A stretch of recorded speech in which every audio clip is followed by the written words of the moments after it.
Dans un royaume niché parmi des collines ondoyantes et des forêts murmantes, un roi régnait avec une main ferme et un cœur agité. À ses côtés se tenait son ministre de confiance, un homme d'une profonde sagesse, connu pour son calme et ses paroles perspicaces. Le ministre portait une croyance singulière, tel un flambeau discret.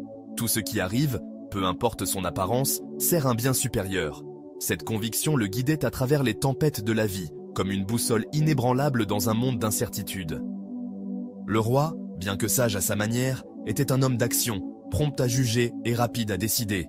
Il appréciait les conseils de son ministre, mais trouvait souvent son optimisme inébranlable déroutant, voire agaçant. Un matin fatidique, alors que le roi s'entraînait à l'escrime dans la cour du palais, un faux pas fit dévier son épée, qui trancha son propre pied. Le sang tacha la pierre, et un orteil fut sectionné, une perte modeste mais douloureuse. La douleur physique était vive, mais l'humiliation plus cuisante encore. Le roi, boitant et furieux, se tourna vers son ministre, s'attendant à de la compassion. Au lieu de cela, le ministre, avec son calme habituel, déclara que même ce malheur était pour un bien plus grand.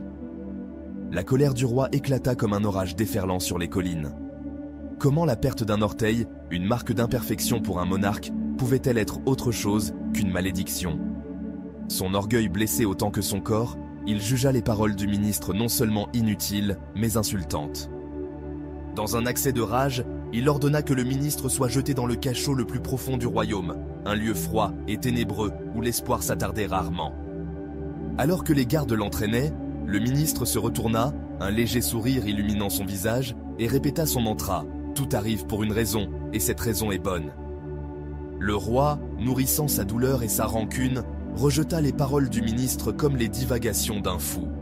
La vie au palais continua, bien que l'absence de la présence stable du ministre laissât un vide silencieux. La blessure du roi guérit, mais l'orteil manquant restait un rappel constant de son infortune. 2 mois plus tard, cherchant du réconfort dans l'excitation de la chasse, le roi s'aventura dans la vaste forêt qui bordait son royaume. La poursuite était exaltante, le vent portait l'odeur des pins et de la liberté. Mais, dans son élan pour traquer un cerf fugace, il s'éloigna trop de son escorte.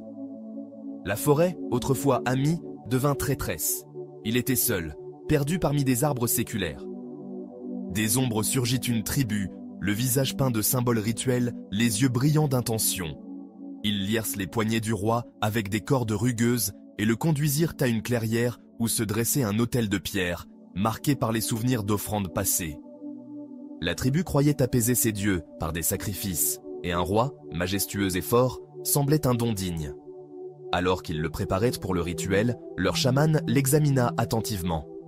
Son regard s'arrêta sur le pied du roi, où l'absence d'un orteil laissait une silhouette irrégulière. Un murmure parcourut la tribu. Leurs croyances étaient strictes, seuls les parfaits pouvaient être offerts aux divinités. Un homme, marqué d'une imperfection, était inapte à leur dessein sacré. À contre-cœur, ils détachèrent le roi et le libérèrent, lui indiquant le chemin du retour.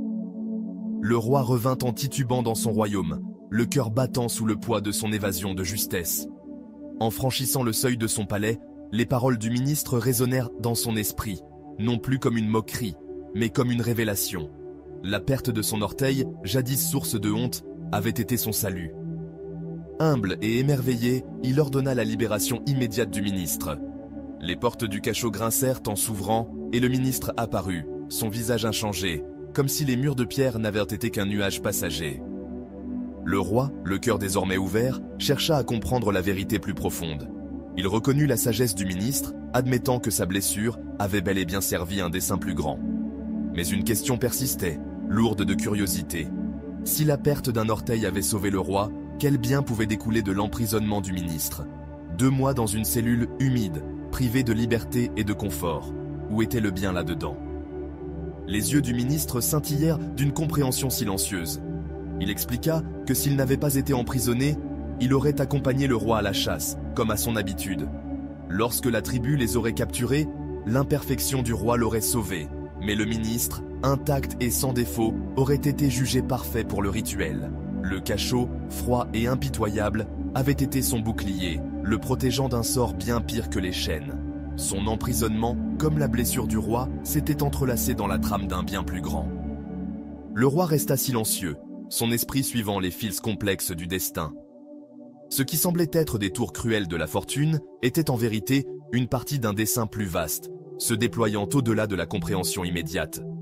La croyance du ministre, autrefois rejetée comme naïve, brillait désormais comme un phare de vérité. Le roi commença à voir le monde avec de nouveaux yeux, reconnaissant que chaque événement, qu'il soit drapé de joie ou voilé de chagrin, portait un dessein caché.